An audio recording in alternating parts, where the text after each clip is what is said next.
en generar el millón de empleos que necesita la creciente población de México.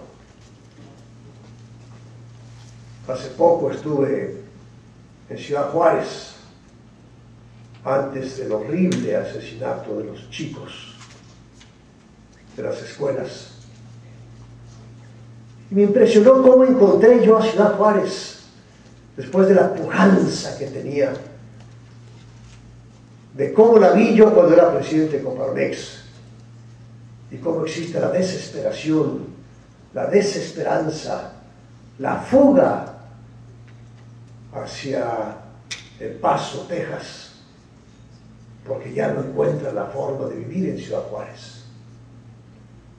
Allá hablamos de los ninis, una generación que no tiene ni empleo ni estudio, y en donde con gran dramatismo decía uno de los participantes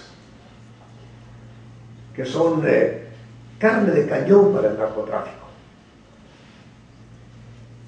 Ustedes, quienes están en el norte en particular, pero no exclusivamente, pues estarán sufriendo, como todos los vemos, toda aquella zona del norte del país, con el narcotráfico, que es la amenaza más grande que existe actualmente en nuestro país, pero que se ha ido jalando. Morelos ahora tiene un gran problema, no se diga Michoacán. ¿Para qué les platico si ustedes están viviendo ese problema? Y eso nos liga a un problema de desarrollo económico con un problema de seguridad gravísimo, un problema de corrupción.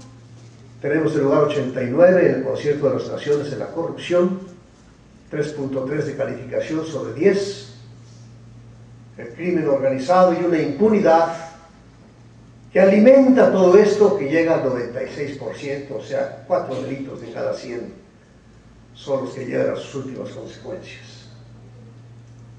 Un problema de educación. Vean ustedes ahora la declaración de la maestra, en donde se opone, lo dice la prueba enlace, porque no quiere que se califiquen, que se evalúen a sus maestros. ¿Por qué? Porque es un desastre nuestra educación. Porque la prueba enlace muestra la pobre calidad de la educación. La prueba PISA internacional nos ocupa prácticamente en los últimos lugares de esa comunidad de países desarrollados. Y un país sin educación nunca podrá progresar. Punto. Y vemos nuestro sistema político. Un sistema político que lleva 10 años, que no avanza, que es extraña la reforma, que vale la pena, porque lo más que se logra es una reforma petrolera del tamaño, yo lo dije públicamente, del tamaño de los legisladores. Una pequeñísima reforma petrolera, ni siquiera energética, trabada, la discusión entre los partidos, por una cosa muy sencilla, porque los políticos luchan por el poder y se olvidan de la sociedad. Deberían visualizar el bien común, deberían visualizar como nosotros en la Coparmex a la persona, al centro de sus decisiones. Pero lo que se interesa es cómo conquisto el poder, punto. Y lo que haga después de haber conquistado el poder, eso ya no me preocupa, el enriquecimiento ilícito, todo lo que ya conocemos. Y como consecuencia un país en donde ha aumentado la pobreza, ya dicen no es el 50%, es el 54%, y con una brutal desigualdad. Y vamos caminando hacia el vacío. Creo que puedo decirlo cuando estuve dialogando con el señor Chedraui, un hombre fuerte, poderoso, de la Iglesia Ortodoxa griega. He platicado con muchas denominaciones, religiones, muy interesantes las pláticas, y con el señor Chedraui me decía que en México tenemos cáncer en la sangre. cáncer de la sangre. Lo importante es, bueno, así estamos, punto. ¿Y qué tenemos que hacer? Porque el diagnóstico, podemos platicar mucho sobre ello y salir con los pelos parados, pero ya estamos sobrediagnosticados. Y la gran pregunta es, ¿qué tenemos que hacer? Y lo único cierto es que 2010 será un año clave para el país. O tomamos una posición fuerte en el 2010, año del bicentenario, o podemos perder el país porque está muy cerca del 2012.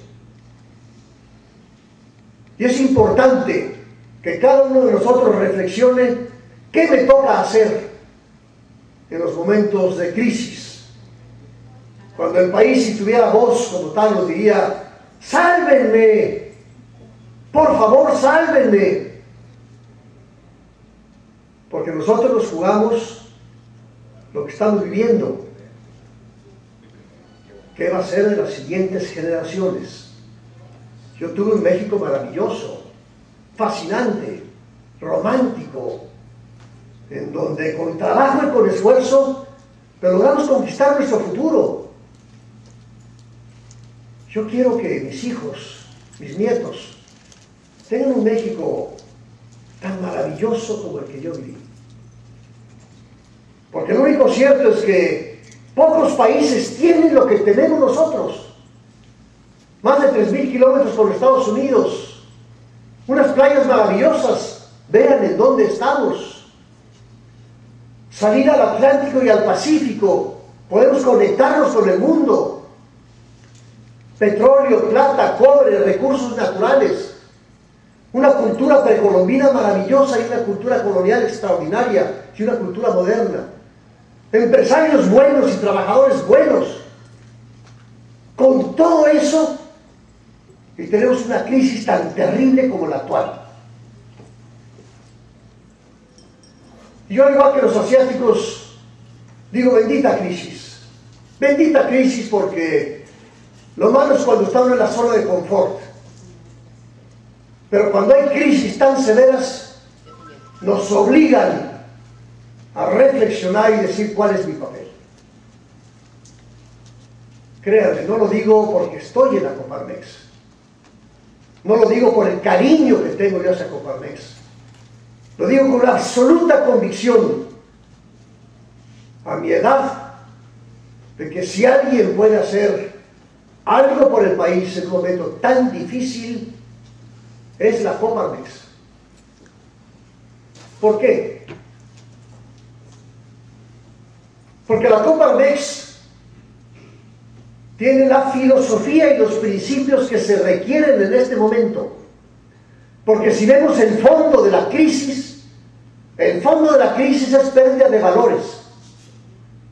La tragedia que tuvimos, que aún estamos pagando las consecuencias, con el problema financiero que hizo explosión el año pasado, al fondo de esos préstamos que se hicieron a quien no podían prestarle, de esas ansias de adquirir lo que no se podía adquirir, para impresionar a quien no se debería impresionar, pero para gozar de yates y gozar de aviones y gozar de una riqueza mala vida, en el fondo es una pérdida absoluta de valores, en donde lo único importante es cuánto tengo, cuánto valgo, y lo único importante es el corto plazo y no el largo plazo. Y en México también el narcotráfico, la corrupción, lo que estamos viendo en el fondo es una pérdida de valores.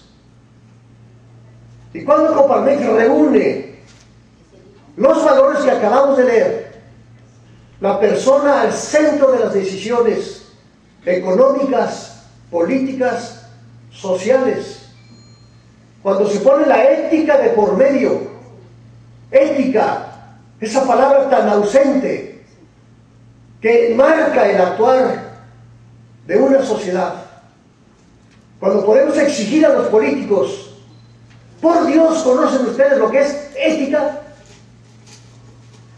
¿Conocen ustedes lo que son los valores morales?